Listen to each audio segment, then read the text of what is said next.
So the motorcycle runs, starts up, and does burnout. Is it a complete motorcycle?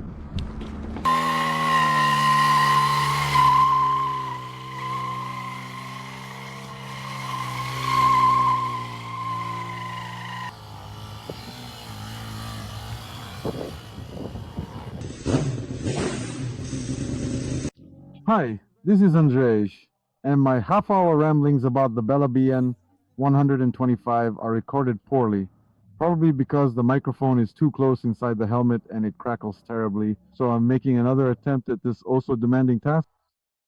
But I was supposed to hate myself for the fact that after years of working as an editor, it all comes down to making sponsored videos about 125S for YouTube.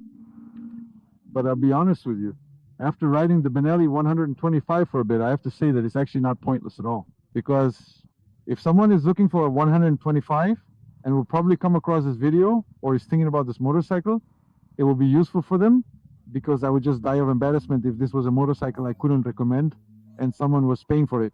I mean, in that case, they just wouldn't pay and this video simply wouldn't exist.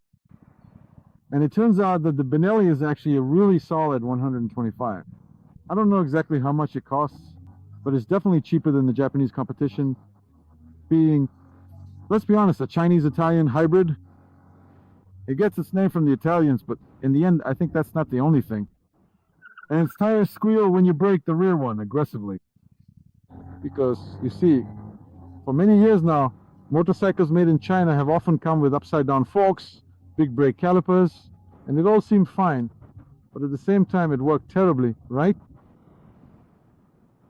Because the point is, the technique isn't just about putting an upside-down suspension on something just so it's there, but about creating a suspension that actually works in the motorcycle, that harmonizes with the bike, its frame, its engine, its performance, its weight, and so on and so forth.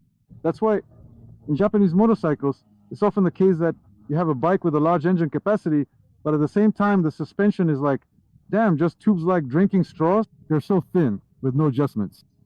But ultimately, it's still a motorcycle, and it all works because they've been developing these chassis for so long that they know how to make something simple, yet effective and well-functioning. And with the Chinese, it was the opposite. They could pack in the parts. And then the suspension, when you take it apart, is often quite technologically advanced, but they couldn't set it up so that it worked in harmony with the rest. And now, with this cooperation with Wuch, basically, the Italian brand has been bought. So probably more attention has been paid to this, and maybe they've simply used people who actually ride motorcycles through corners and want it to work properly. And then in the end, we have a bike that, look, really accelerates, the gears, everything works just as it should. You can even downshift. These engines are really foolproof now. This is a simple 125 air-cooled. It has a dozen or so horsepower, closer to 10 than 15, but it just works. There are very few things here that can break. There's no radiator. We don't have to worry about coolant levels. It's really cool if you're a beginner or someone who just doesn't want to worry about these kinds of things. So as you can see, I'm going 50 kilometers per hour. I'm in fifth gear. It's fuel injected because new emission standards require fuel injection, so I give it some gas. It's accelerating slowly, but it is picking up speed. Hold on, maybe I should keep both hands on the steering wheel. So honestly, there's nothing to complain about when it comes to the engine anymore. The performance is also sufficient. This speedometer sometimes likes to act up a little. It jumps around there, skipping by threes, either forwards or backwards, but it has even flashed a truly astonishing 120 kilometers per hour here. Well, damn, let's be completely honest. That's already quite impressive. I think I definitely need to go that particular way. It can even flash 120 kilometers per hour, which is exactly the kind of speed you need to get around efficiently in the city, and even outside the city. Actually, I wanted this to be the topic of the video, because when you're making content about a 125, let's be honest, how much can I really tell you about the Benelli BN 125, apart from the fact that it's surprisingly decent, I'd even say surprisingly good.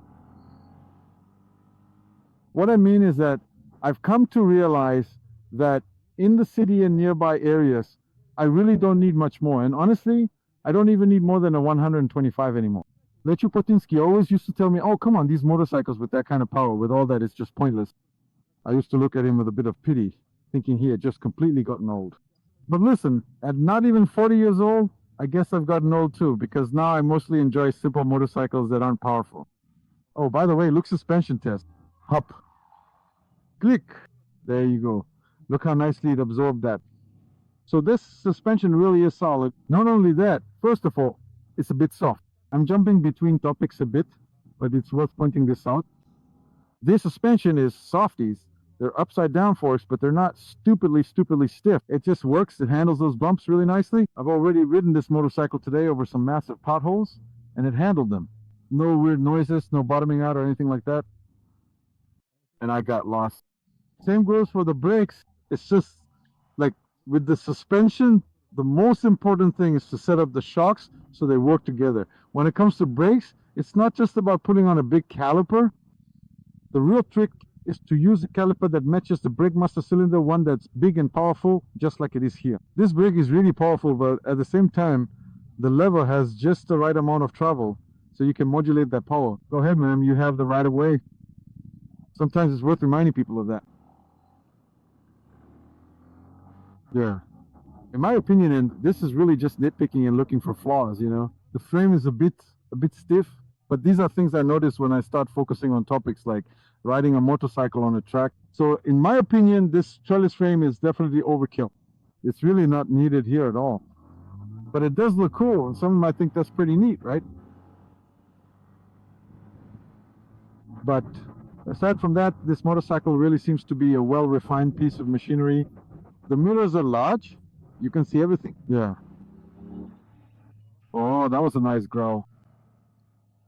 I'm really comfortable. I've been riding this motorcycle for a bit, and I'm glad I am.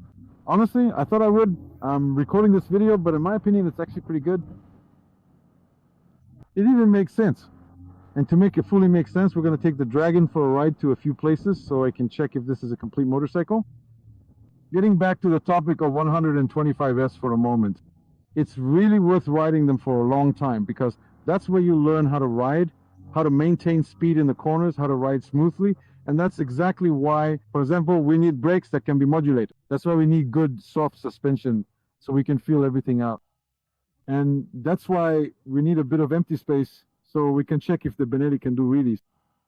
After all, that's the most important thing too.